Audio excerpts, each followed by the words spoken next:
Magandang hapon, Pilipinas! Ito po ang inyong balerina ng bayan, si Lisa Macuja, na bumabati sa lahat ng nakikinig sa DZRH at sa lahat ng nanonood sa RHTV, lalong-lalo na sa ating mga kasamahang alagad ng sining at kultura sa buong bansa. Kapansin-pansin na napaka-aktibo ng theater scene natin ngayon. Sunod-sunod ang pagtatanghal ng mga major productions both in English and Filipino, whether straight plays or musicals. At syempre pa, kasama ang programa natin sa pagsuporta sa ating mga kasamahang alagad ng sining sa mundo ng teatro.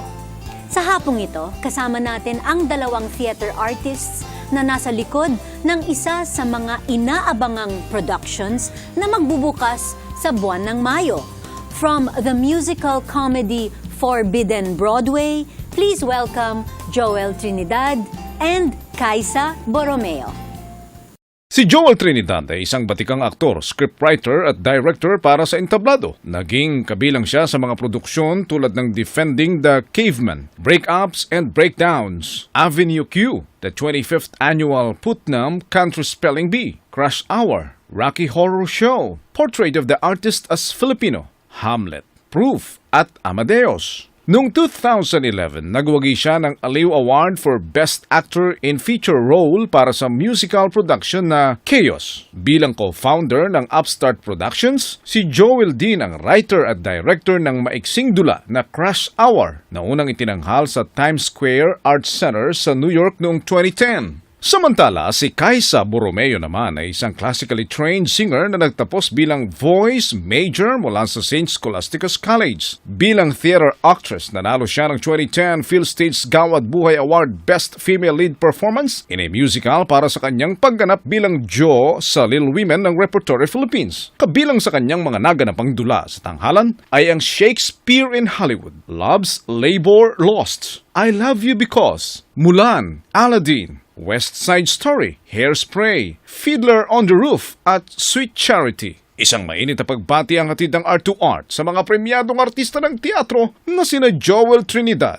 at Caisa Borromeo. Magandang hapon, Joel and Caisa, and welcome to Art2art. Hello. Magandang hapon. Magandang hapon. Okay, Joel, napanood kita sa Chaos. Kasama ko yung mga anak ko. Did you like it? Nagustuhan Yes, nila? yes, I liked it. I actually wrote the liked script it. of that Talaga? Oh, I didn't know that. Yeah, wala kasing program so walang no one knew na ako yung nagsulat ng script. Okay. Pero our families actually know each other. Ang tatay ko ay best friend talaga ng Tito Corky ko. Yeah. Trinidad.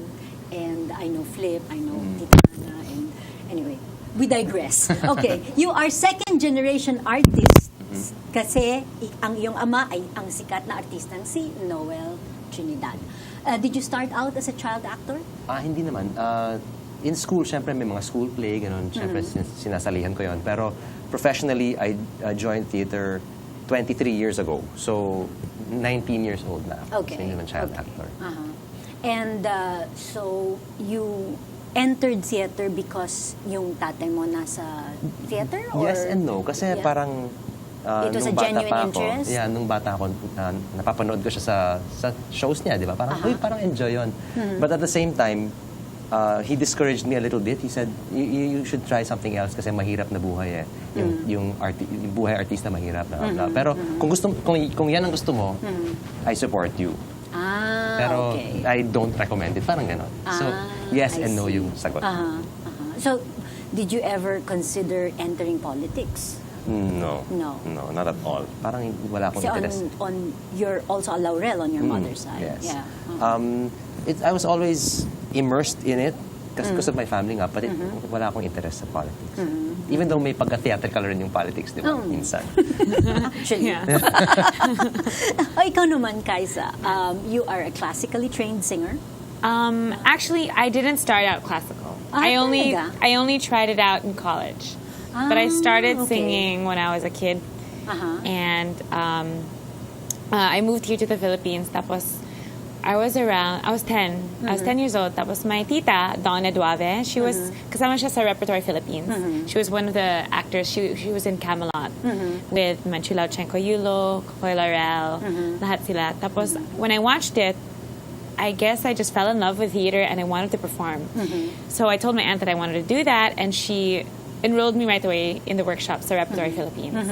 So Na I started. naging teacher mo ang aking kapatid na si nakababatang Sister kapatid mo, na si Gia. Gia. Yes. I was 12 years old. She was my second teacher, because I started first with Raymond Pastis and Monique Villa. And then Gia was my second teacher. So I continued doing workshops because I wanted to learn. I wanted to learn talaga, and I wanted to train. I wanted to act. I wanted to perform. I didn't really take any voice lessons. I just loved to sing. I just wanted to learn more about acting and theater in general. Tapos I continued it tuloy-tuloy na. I just auditioned for.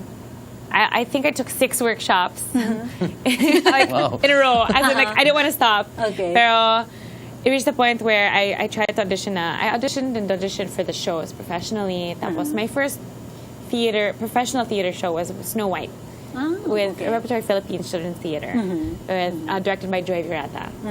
Yeah. So from there, that just kept on going. Yeah. Tapos I'm here now.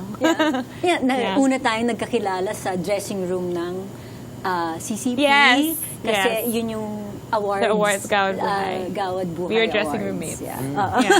Kasama kami sa dressing room. She was like, I went to retouch my lipstick. Tapos she was there on the floor stretching. I'm like, hi. I'm sorry, am I bothering you? She's like, I'm fine. She's like, Yes. Tapos, dun mo nasabi nga na naging teacher mo Yes. si Gia. Yeah. Sa small world talaga. Small world. Theater talaga is a small world. Yes. Okay. So, Joel, you wear many hats. In, you act, you direct, and you write plays, you write musicals, and I think now you are a producer Yes. as well. Wow. Okay, multitasking. Tell us about your own stage productions. The first one, kasi yung company namin is Art2art Productions. Me and my wife put it up. And O'Neil Torres. And our first production was a short play, super short. Well, it's parang may festival kasi ng 10-minute play sa New York in 2010. And sinalihan ko, and nakapasok ako. The play was called Crush Hour. I wrote it, and produced it, and directed it. And dalawang actors lang yun my wife and her friend. So that's the first official production. And then the year after that, we did Breakups and Breakdowns, which is my first original musical naman. Book and lyrics yung sinulat ko. Yung composer ko si Ronnie Fertich, who is now the music director of Hong Kong Disneyland. And so nag-collaborate kami, and then I produced that and directed it, and I wrote it. Tapos naging artista rin ako doon. So, 4 yung ginawa ko. I did marketing pa. Ang dami kong ginawa doon. Okay. Kaya nawala yung buhok ko eh. That's when I started losing my hair. No, I'm just kidding. But anyway, so yeah, that one was a full-length musical. Caisa actually was one in my cast for the Lab Fest version of that. She was in my cast. So after that, the other things I've done, hindi na original. Although I'm constantly writing different plays kasi hilig ko talaga magsulat eh.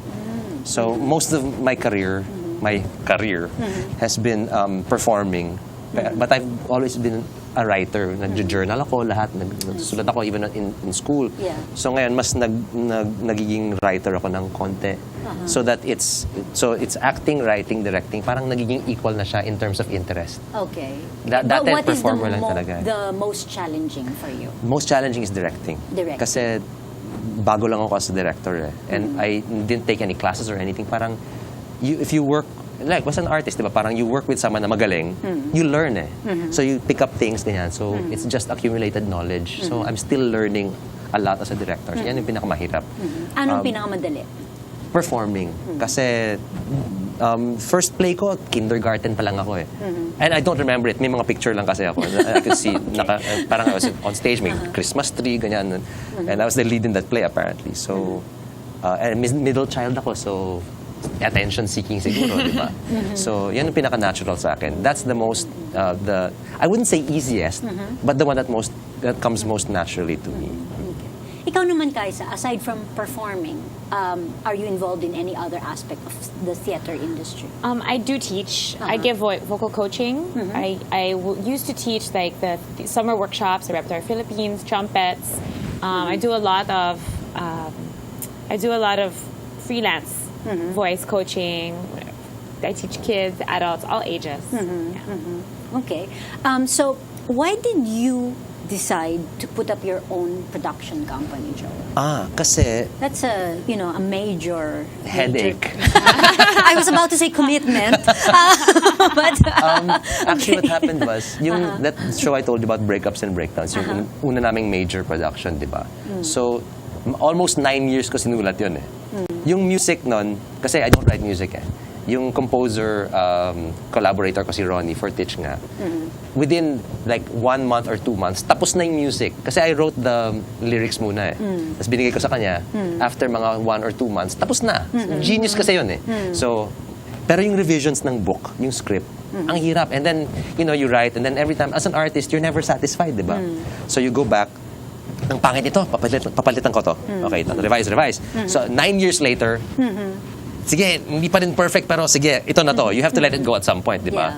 And before that, a little bit before it was finished, parang I would talk to people, gusto mong i-produce to. Parang pinapakita ko, parang konting backers auditions, mga ganyan, di ba? You do a short lab fest. What I was hoping was, may manonood ng lab fest version with Caisa. And then they'll say, I love this show. Here's 5 million pesos. Pero hindi nangyari. do this. Okay. Di ba? So, in your dreams. yeah, so I kept hoping that would happen. Pero hindi pala nangyayari yun. Okay. So I said, you know what? Even if I find somebody, wala akong mahanap na kasing passionate ko about this material. Kasi baby ko to eh. Diba? So I said, I'll produce it na lang.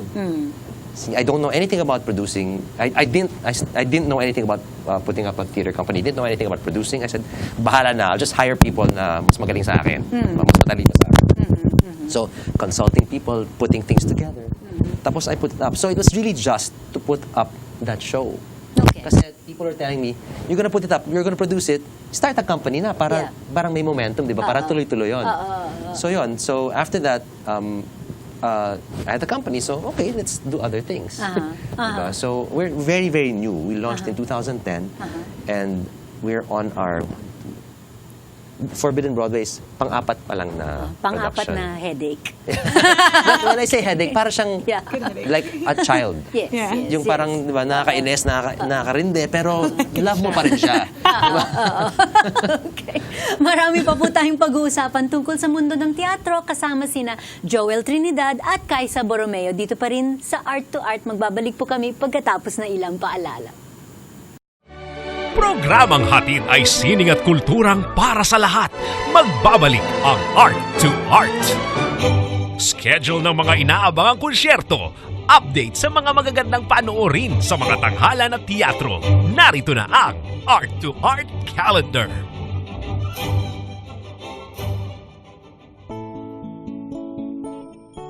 Narito ang ating arts calendar. Sa sayaw, tampok ang Folklorico Dance Company sa ilalim ng artistic direction ni Julio Calinaw sa ika-1767th presentation ng Concert at the Park ngayong araw na ito, April 22, sa Rizal Park Open Air Auditorium, Manila. Libre ang naturang palabas.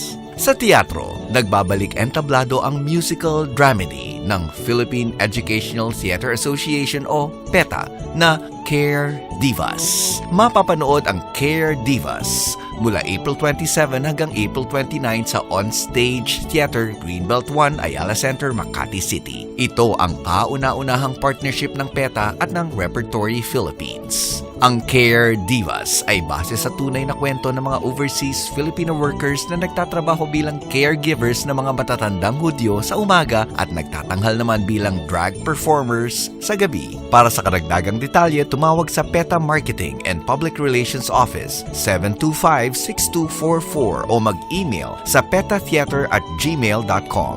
Sa sining biswal, bilang bahagi ng kanyang unang solo exhibition na Dust in the Sunbeam, Isinabuhay ni Mimi Tecson ang lumang tindahan ng kanyang lola. Ito'y makikita sa Black Gallery, Unit 2E, Crown Theater, 107 HV de la Costa Street, Salcedo Village, Makati City hanggang May 5. Ginaya ni Tecson pati ang kahoy na sahig ng sari-sari store at nilagyan ito ng mga soft drinks cases, mga plastic na laruan, tansan at iba pang bagay-bagay na inayos na animoy naging mga eskultura. Para sa karagdagang impormasyon, tumawag sa 927-6436 o mag-email sa info@blank.ph.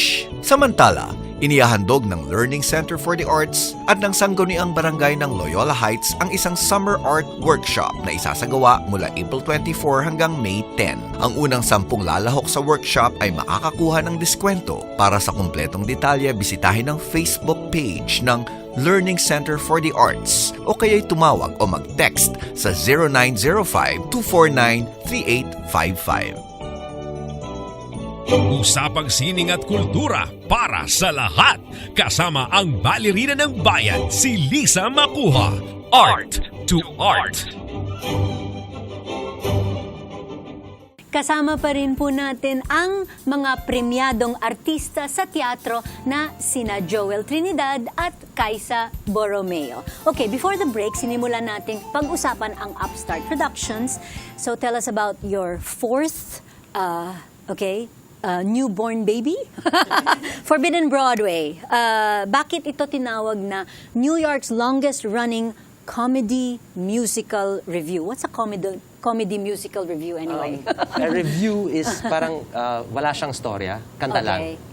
So the musical part is kasi kanta. And it's funny. What the concept is, lahat ng mga kilalang musical, like Phantom of the Opera, Rent, Mamma Mia, Cats, Les Miserables, all of those shows, may mga kilalang kanta from those shows, di ba?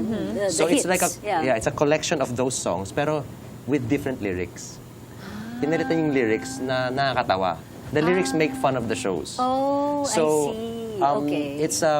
It's been running for a long time kasi every so often, ina-update ng creator, si Gerard Alessandrini, who's a genius. Siya lang mag-isa. He put up the show 30 years ago. Tapos, kung ano man ang hit sa Broadway at that time, kumukuha siya ng mga kanta from those shows. Tapos, pinapalitan niya yung lyrics. Tapos, the show is it's parang lokohan lang talaga siya. It's like four actors lang. Caisa is one of them. And they just put on a funny hat or whatever, tas may beard or whatever, tas kakanta sila in a spoof song. So it just so happens that it's their 30th anniversary, and that's for their 30th anniversary, dito lalabas ang Forbidden Broadway in Manila for the first time professionally produced. Because it's just luck. I saw the show myself in the late 90s. Nasa diner yung show. As in, papasok ka sa diner, basement, kumakain ng mga tao. May small stage. The stage is about this size lang. Tapos kakanta sila. They'll exit, they'll come on. There's a piano player on the stage. And it's really, really funny. It's one of the you funniest changed shows the I've ever lyrics of a hit song. Hindi ba nagkakaroon ng copyright problems? No, that's kasi the creator asked permission. So all of those things licensed yung songs. At parang I guess these creators are very good sports about it. Kasi kahit na parang spoof yung kanta, respectful pa rin. There's still a love of Broadway, the Broadway musical in the show, makikita mo. But even if you're not interested in Broadway musicals, if you've never seen a Broadway musical, nakakatawa pa rin yung show. Kasi ang galing ng Magiget lyrics. mo pa? Yes. Kahit hindi ka nanonood ng Broadway regularly? Yes, I think that some jokes might be a little bit specific sa Broadway, but most of it you'll still understand. Kasi because of the level of writing, ang galing ng writing. And so what version are you performing in Manila? The one that was the one whose license was available, the full title is Forbidden Broadway's Greatest Hits. So that's what it is. Those shows I mentioned, yun, kasama yun lahat sa show. But yun na nga, every so often, ina-update ni Gerard Alessandrini to incorporate yung mga bagong shows. Okay. So what made you bring it here? Well, I've always been a fan of the show. I've seen the show at least 3 times. It's an off-Broadway show. I've seen it. Every time I see it, it's different. And even basta, I always enjoy it. And so parang it's just in the back of my mind. And one day, my wife, Emerita Alcid, and I were looking online for kung anong pwede naming i-produce as Upstart. And she said, hey, we were looking for another show actually. And she said, hey, Forbidden Broadway is available. in Asia. Tapos we looked at it, parang, we can afford this, sige. And it had never been produced here. So it was just blind luck. And I was going, a few months after that, we actually went to New York. And I signed for the rights and everything. I paid for the rights in 2010. Kasi I really wanted to hold on to them na kasi sobra akong naging excited. Okay, Yeah. okay. So, masasabi mo, it's like a dream project. Yeah, one of them. Yeah, sure. And it's, I love kasi comedy. So when I write scripts, I have an easier time writing comedy. I think in terms of comedy. And this one, parang I've seen it. I know it's funny, and I wanted to put my own touches to it. So, yes. Pero handa na ba ang Manila audience para sa Forbidden Broadway? I think so. Kasi we were talking about during the break na parang there's some kind of upsurge in support for theater in general, di ba? So, and then lately, ang daming pumapasok na shows eh. So, and a lot of these shows kasama sa Forbidden Broadway. Rent, kalalabas lang. Yeah. Ones, really. Mamma Mia. Wicked. Yeah. Wicked. Cats, kalalabas lang ng Cats, di ba? Mamma Mia. Yeah, so... Phantom of the Opera is yeah, coming Phantom of the in. Opera is coming. So, I think that if you are a fan of musical theater, then super mag-enjoy ka. Kahit hindi ka fan, mag-enjoy ka pa rin. It's mas enhanced lang yung enjoyment pag musical theater person ka. Okay, so you mentioned 4 ang nasa cast? Okay, so syempre kasama si Caisa. Yes. Sino-sino pa ang mga nasa iba't ibang roles sa play na ito? 2 babae, 2 lalaki. Caisa is one of the females. Tapos Lizel Batucan, another theater veteran. Lawrence Martinez, who is another veteran who's done Miss Saigon in the Netherlands and everything. And then OJ Mariano, who's an up-and-coming performer. Really, really talented guy. Okay, and as director, paano mo napili ang 4 na talents na ito? Kasi pag musical theater, usually maghanap ka lang ng magaling umarte, magaling kumanta, di ba? So, syempre, hinanap ko rin yon. Pero yung added dimension na kailangan nakakatawa. And hindi yung nakakatawa na nagjo-joke. Yung sense of humor, innate yun eh. Ay. Yung sense of humor, parang you can't learn it. You have to have it. So gusto ko, for want of a better term, gusto ko magaling kumanta, magaling umarte na medyo may katarantaduhan factor ng konti. Okay. Importante nga yun. Kasi ayoko yung nagpapatawa. For a show like this, hindi pwede magpatawa. Kasi pwede. Pero hindi kasing effective, in my opinion, as, let's say, may kanta ka. Kakantahin mo na straight, as in seryoso. Tapos lalabas yung humor sa lyrics. So sa earnestness, tsaka sa commitment, yun, kailangan full commitment. Tapos magiging nakakatawa na lang kasi nakakatawa yung lyrics, but you have to have an innate sense of humor for that to come out. So handpicked, walang audition. Walang audition. All these 4 people, I Okay. handpicked them. Okay. I'm so happy with this cast. Okay. Kaisa, have you done comedy before? Yes, I have. I did I Love You Because with Repertory Philippines, and then there was Shakespeare in Hollywood. A lot of comedies. The Repertory Philippines, the children's theater shows are mostly comedies and stuff. But yeah, it's a lot of fun. I really enjoy doing comedies. It's a little tricky. They say that comedy is supposed to be the hardest. It's actually harder, harder. yeah. It's a lot harder because you In have to have theater. a particular timing. Like, you can't try to be funny. You can never try to be funny. The minute Mainis you lang yung try to be audience. the minute you try to be funny, you lose it completely, and they'll just like stop watching you. So you kind of have to just. It's really all just having fun. Like you kind of just have to play with things and be. You can't be afraid to try and experiment, trying doing different things. It's fun and it's tricky. Like whenever you do comedy plays, like you never know how the audience will react. Like I remember when we did Shakespeare in Hollywood, which was early last year.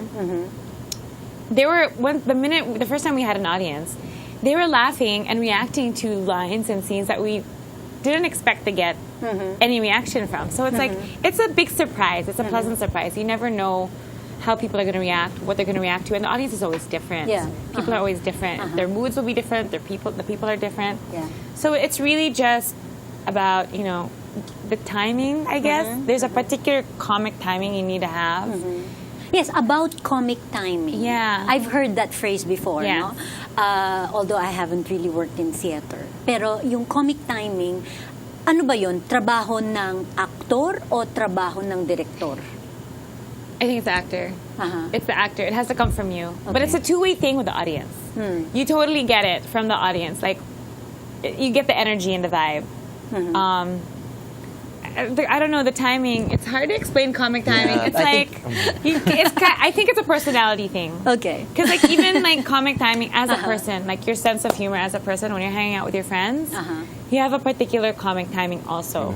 So Yeah. it's a personality thing, I Okay. think. And then it's just enhanced on stage with your lines, with your Yeah. scene I think partners. kailangan meron kang sense of humor, sense of Yeah. comic timing as an actor. Pero Yeah. at the same time, you might not know what it looks like on stage. That's why the director also has to help. So parang, when you do this, can you do this instead? Or kasi sometimes you don't know. Kasi yung tapon nun, iba eh. Kasi you're on stage. So I would say that the actor has to have it, but the director, of course, guides. Yeah. Pero ang ibig ba sabihin, kasi syempre, night after night, iba ang audience mo. Yes. So, night after night, nag-iiba din yung comic timing ng Yes. show. Yeah, you can't think of it eh. Feel yun eh. Yes. As an artist, you know this. Kasi artist ka rin, di ba? A lot of it is feel. All from inside. And it also depends on your scene partners. Yeah. Like, if your scene partner said a line differently, iba yung feelings mo, iba yung reaction mo. Iba rin. yung reaction. Yeah. So, It's a depends. living thing. Yeah, it's a weird thing. But it's so much fun. I really enjoy doing comedy. I'm sure yung I yung love apat it. sa cast ng Forbidden Broadway, you're having a lot of Yeah, fun. like, you know, sometimes we can't even go through the songs. Like, the first few times we were learning the songs, parang, we'd be singing it, tapos, there was one I couldn't even continue singing. I had to stop talaga because it was too funny. We were all just like laughing. But Yeah, it's like, it's funny. okay, let's get it out of the way now. Laugh na. Yeah. Para mamaya, finish na. We're done laughing. Sa audience na lang. Okay. You mentioned that Forbidden Broadway is a review. Yes. So it's one song after another, Yes. right? So what pulls the show together in between the songs? Well, there are some spiels. Like, ladies and gentlemen, Liza Minnelli. Tapos we have a Liza Minnelli. Somebody who's supposed to be Liza Minnelli will come out and sing like Liza Minnelli. Parang ganun. But okay.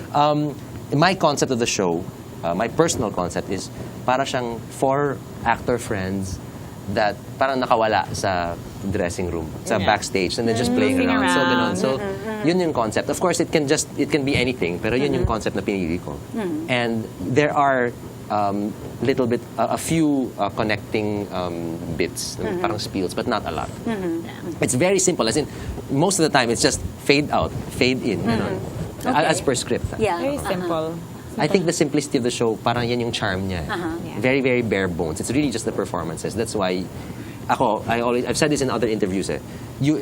Picking the correct cast for this show is half the battle. It's They crucial. will, it's done. I don't have to worry about it anymore.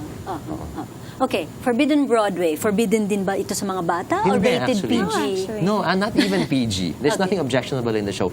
Yung pinaka-forbidden niya is just, I think, I can't say, I'm not the writer, but I think it's just something to make it look edgy and parang naughty ng konti. But there's nothing forbidden about it. It's just the fact that it's gaguhan nga. Diba? So, so yun. But the only thing is, kids can watch it, sure. But they might not get all the jokes. Yeah. Yun lang. But there's nothing objectionable naman. Okay. Okay, so let's invite the listeners and the viewers to Forbidden Broadway. Details, please. Okay, Forbidden Broadway. Please watch Forbidden Broadway sa Carlos P. Romulo Auditorium starting May 11. So it's hanggang May 11 hanggang May 27, Fridays, Saturdays, and Sundays. And tickets are available at Ticket World. You can call 891-9999 or go to ticketworld.com.ph for tickets. And that's it. You don't have to be a fan of musical theater. Basta kung gusto mong tumawa, if you're a fan of laughing, then come see the show. Anong oras Yeah. tuwing Friday, Fridays, Saturday, 8 o'clock p.m. Okay. Saturday at 3 and 8. And Sunday at 3 p.m. Meron pa pala akong sasabihin. Okay. Yung, for my particular, for Upstart's version of it, meron kaming celebrity guest every show. A different celebrity guest. okay. So, like, for example, Lea Salonga is one of our guests. So, for the night that she's performing, and it's a secret when she's performing, Okay.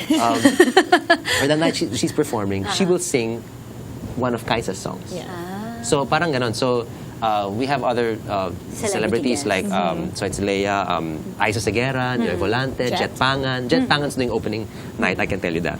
Okay. So parang for the night that they're performing, they will take the number, one number from one of the regular actors. So gusto kong ganun para, it's exciting because you'll see something different every time you watch. Tapos, madaling i-rehearse yung celebrity. Diba? So, magre-rehearse sila mag-isa. I mean, not mag-isa with me. Tapos, insert na lang. So, yun. So, Okay. that's At it. So, ang celebrity guest ba manggagaling din sa audience or ano. planted? Random selection. Matetense ako masyado doon. Oo nga. Okay. Well, thank you very much. Maraming salamat. Thank you for having us. Thank you. Joel and Salamat. Kaisa. And of course, we wish you a successful opening Thank of you. Forbidden Broadway. And sana suportahan ng theater-going public Yes, and magustuhan please. talaga ito. Thank you very much. Mga kaibigan, samahan ninyo kami ulit sa susunod na linggo, alas 3:30 ng hapon, dito lamang sa Art2art. Ito po si Lisa Macuja, nagpupugay sa artistang Pilipino at sa lahat ng Pilipinong nagmamahal sa bayan.